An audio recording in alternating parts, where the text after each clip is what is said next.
अस्सलाम वालेकुम स्टूडेंट्स, उम्मीद करता हूँ आप सब खैरियत से होंगे। तो आज का जो हमारा डिस्कशन का टॉपिक है वो है टर्मिनेशन इन एनायनिक पॉलीमराइजेशन। तो जब मैंने आपको एनायनिक पॉलीमराइजेशन करवाई थी तो उसमें हमारा जो टर्मिनेशन का पोर्शन है वो उसकी एग्जांपल्स रहती थी। तो आज के लेक्चर में हम सिर्फ एक या दो एग्जांपल्स को देखेंगे कि किस तरह हम एक एनायनिक पॉलीमराइजेशन से बनने वाली पॉलीमर चेन को टर्मिनेट करवा सकते हैं। तो डियर स्टूडेंट्स, सबसे पहले हम एनायनिक पॉलीमराइजेशन की डेफिनेशन को थोड़ा सा रिवाइज करते हैं कि एनायनिक पॉलीमराइजेशन एक्चुअली हमारे पास ऐसी टाइप ऑफ पॉलीमराइजेशन है जिसके अंदर जो हमारे पास इनिशिएशन का प्रोसेस है वो एक एनायन के थ्रू होता है। Initiation is done by an anion and propagation is done by a कार्बोएनाइन।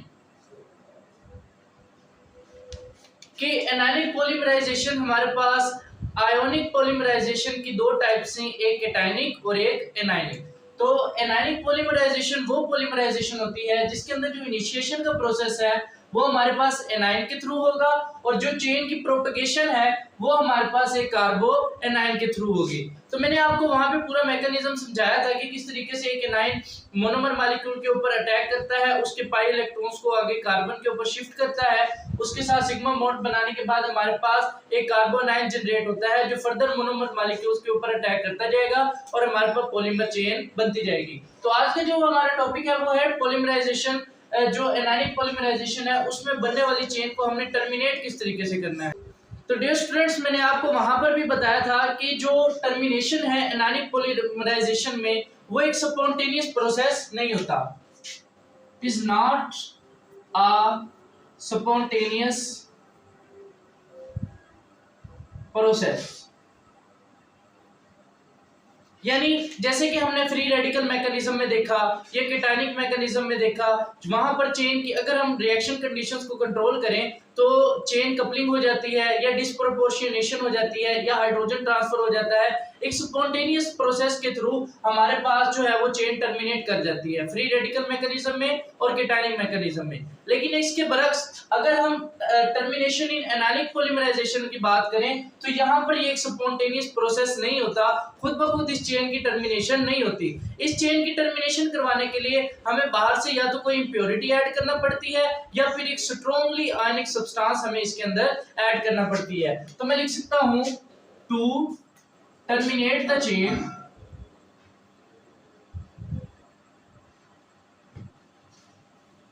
we add an impurity or a strongly ionic substance। कि एनायनिक पॉलीमराइजेशन से बनने वाली जो हमारे पास चेन है, तो डियर स्टूडेंट्स अगर आप उसको टर्मिनेट करवाना चाहते हैं तो उसके लिए या तो आप उसके अंदर कोई इंप्योरिटी ऐड करेंगे या फिर कोई स्ट्रॉन्गली आयनिक सब्सटेंस ऐड करेंगे। जो हमारे पास वो जो कार्बन आयन एक्टिव कार्बन होता है जिसके ऊपर नेगेटिव चार्ज होगा उसके साथ वो इंप्योरिटी या आयनिक सब्सटेंस रिएक्ट करेगी और उसको डीएक्टिवेट कर देगी, जिसकी वजह से वो आगे फर्दर किसी मोनोमर मॉलिक्यूल के साथ रिएक्ट ही नहीं कर पाएगा। तो डियर स्टूडेंट्स, अब हम देखते हैं कि हम किस तरह इंप्योरिटी ऐड करके किसी भी एनायनिक पॉलीमराइजेशन से बनने वाली चेन को टर्मिनेट कर सकते हैं। मिसाल के तौर पर मेरे पास जो एक चेन है, सबसे पहले एक एनायन जो होता है वो मोनोमर मॉलिक्यूल के ऊपर अटैक करता है और उसके ये मोनोमर मॉलिक्यूल होगा हमारे पास, इसका डबल बॉन्ड होगा। एनायन जो है इस कार्बन के साथ बॉन्ड बनाएगा और इसका जो डबल बॉन्ड होता है नेगेटिव चार्ज वो इस कार्बन के ऊपर शिफ्ट हो जाता है, जिससे हमारे पास कार्बो एनायन बनता है। वो फर्दर आगे जो है मोनोमर्स के ऊपर अटैक करता जाएगा और चेन बनती जाएगी। लेट्स सपोज मेरे पास अगर ये एक चेन है CH2 CHX CH2 CHX, तो यहाँ पर हमारे पास मोनोमर के n नंबर ऑफ मॉलिक्यूल्स हैं, तो ये हमारे पास एक पॉलीमर चेन है और यहाँ पर हमारे पास नेगेटिव चार्ज होता है जो आगे फर्दर अगर मैं मोनोमर ऐड करूं CH2 CH और X, तो ये नेगेटिव चार्ज इसके ऊपर अटैक करेगा और अटैक करने के बाद इस बॉन्ड को यहाँ पे शिफ्ट करेगा और हमारे पास एक नया मोनोमर इस चेन के अंदर ऐड हो जाएगा। लेकिन हमने यहाँ पर क्या करना है, हमने इस नेगेटिव चार्ज को डीएक्टिवेट करना है ताकि ये किसी मोनोमर मॉलिक्यूल के साथ अटैक ना कर सके और पॉलीमर की चेन जो है वो आगे ना बढ़ सके। तो डियर स्टूडेंट्स, मैं इस चेन को टर्मिनेट करने के लिए एपॉक्साइड एज अ इंप्योरिटी जब ऐड करूंगा CH2 single bond CH2 and O, तो ये मेरे पास एक एपॉक्साइड मॉलिक्यूल है। जब मैं इसको एज अ इंप्योरिटी इस पॉलीमर चेन के ये रिएक्शन मिक्सचर के अंदर ऐड करता हूं तो this carbon attacks on this और ये बॉन्ड जो है वो ऐसे शिफ्ट हो जाता है। तो रिजल्ट में हमारे पास जो कंपाउंड आता है वो कुछ इस तरीके से आएगा। ये सारी पॉलीमर चेन सेम मैं लिख रहा हूँ CH2 CHX और उसके बाद ये कार्बन इस कार्बन के साथ नया बॉन्ड बनाता है CH2 और ये ऑक्सीजन और ये बॉन्ड ऑक्सीजन पे शिफ्ट होता है तो ऑक्सीजन के ऊपर माइनस। तो डियर स्टूडेंट्स, नेक्स्ट स्टेप में अगर मैं इसकी एसिड हाइड्रोलाइसिस कर दूं यानी H3O+ की मौजूदगी में इसकी अगर मैं हाइड्रोलाइसिस करता हूं तो एक प्रोटॉन जो है वो यहाँ पर आगे ऐड हो जाता है और हमारे पास जो है ये कार्बन का जो नेगेटिव चार्ज था इसके साथ एक फंक्शनल ग्रुप लग जाता है और ये डीएक्टिवेट हो जाएगा। तो रिजल्टेंट कंपाउंड जो हमारे पास वो आएगा CH2 CHX CH2 CH2 and OH। तो अब आप देख सकते हैं कि अब इस कार्बन के पास कोई नेगेटिव चार्ज मौजूद नहीं है, अब ये एक्टिवेट नहीं रहा, अब ये किसी फर्दर मोनोमर मॉलिक्यूल के ऊपर अटैक नहीं कर सकता। तो इस तरीके से आप एक एनायनिक पॉलीमराइजेशन से बनने वाली जो पॉलीमर चेन है उसमें किसी इंप्योरिटी को ऐड करके, लाइक मैंने एपॉक्साइड ऐड किया, आप उसको टर्मिनेट करवा सकते हैं। चलिए डियर स्टूडेंट्स, अगर मैं एपॉक्साइड के बजाय कोई और इंप्योरिटी जैसे CO2 कार्बन डाइऑक्साइड है वो भी इस पॉलीमर चेन के अंदर ऐड करूंगा तो हमारे पास वो भी चेन को टर्मिनेट कर देगा और कार्बन पे जो नेगेटिव चार्ज है उसके थ्रू हमारे पास एक नया फंक्शनल ग्रुप जो है वहां कार्बन चेन के एंड पे टर्मिनल पे इंट्रोड्यूस हो जाएगा और कार्बन डीएक्टिवेट हो जाएगा जिससे वो फर्दर मोनोमर के ऊपर अटैक नहीं कर सकता और हम इसे कहते हैं हमने उस पॉलीमर चेन में नए मोनोमर की एडिशन को इनहिबिट कर दिया है और चेन को टर्मिनेट कर दिया है। मिसाल के तौर पर मेरे पास चेन है एक, ठीक है, और एंड पे क्या था CH2 CH एंड X और उसके ऊपर माइनस चार्ज, ठीक है। अब अगर मैं इसके अंदर कार्बन डाइऑक्साइड ऐड करूं तो क्या होगा, ये जो नेगेटिव चार्ज है ये इस कार्बन पे अटैक करेगा and this bond is shifted to this oxygen. तो रिजल्टेंट कंपाउंड जो हमारे पास आएगा तो वो कुछ ऐसे होगा CH2 CHX। मैं टाइम को बचाने के लिए जो है इस चेन की जगह ये जो है पॉलीमर चेन की जो साइन है उसको इस्तेमाल कर रहा हूँ, लेकिन आपने जब टर्मिनेशन लिखनी है आपने प्रॉपर उसकी चेन लिखनी है, जैसे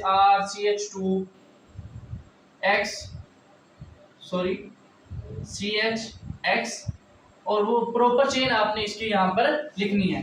तो जब ये कार्बन का नेगेटिव चार्ज इस कार्बन पे अटैक करेगा और ये बॉन्ड जो है ऑक्सीजन पे शिफ्ट होगा तो हमारे पास ये देखें इस कार्बन का डायरेक्ट बॉन्ड इस कार्बन से बनेगा, उसके बाद ये डबल बॉन्ड O और ये सिंगल बॉन्ड O और इसके ऊपर माइनस चार्ज।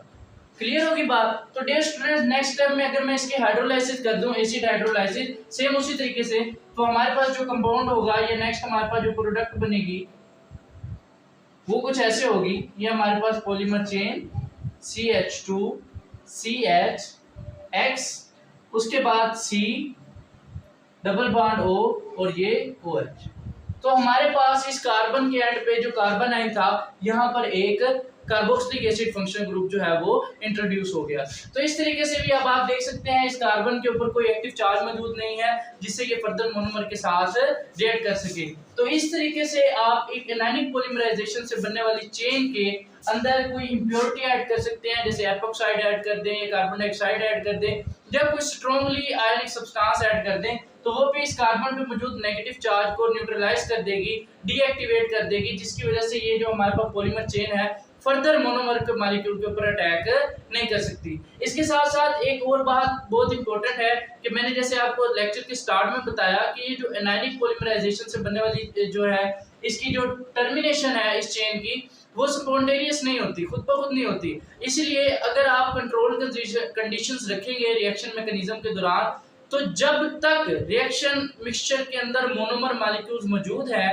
वो पॉलीमर चेन जो है उन मोनोमर्स के साथ रिएक्ट करती रहेगी और उसको ऐड करती रहेगी तब तक जब तक आखिरी मोनोमर मॉलिक्यूल जो है वो यूटिलाइज नहीं हो जाता। तो उसके बावजूद भी ये चेन जो है एक्टिव रहती है और जैसे ही आप रिएक्शन मिक्सचर में कोई और मोनोमर्स मॉलिक्यूल डालते हैं तो उसके साथ रिएक्ट करना स्टार्ट कर देगी। लेकिन अगर आप चेन को टर्मिनेट करवाना चाहते हैं उसके लिए आपको उसमें कोई इंप्योरिटी ऐड करना पड़ेगी या फिर स्ट्रांगली आयनिक सब्सटेंस। तो ये था जी आज का हमारा टॉपिक। आई होप आप सबको क्लियर हो गया होगा। अगर इसमें कोई बात समझ ना आई हो तो वो आप कमेंट सेक्शन में पूछ सकते हैं। वीडियो को लाइक करें, चैनल को सब्सक्राइब लाजमी कीजिए। मिलते हैं नेक्स्ट लेक्चर में, तब तक अपना ख्याल रखिए। खुदा हाफिज।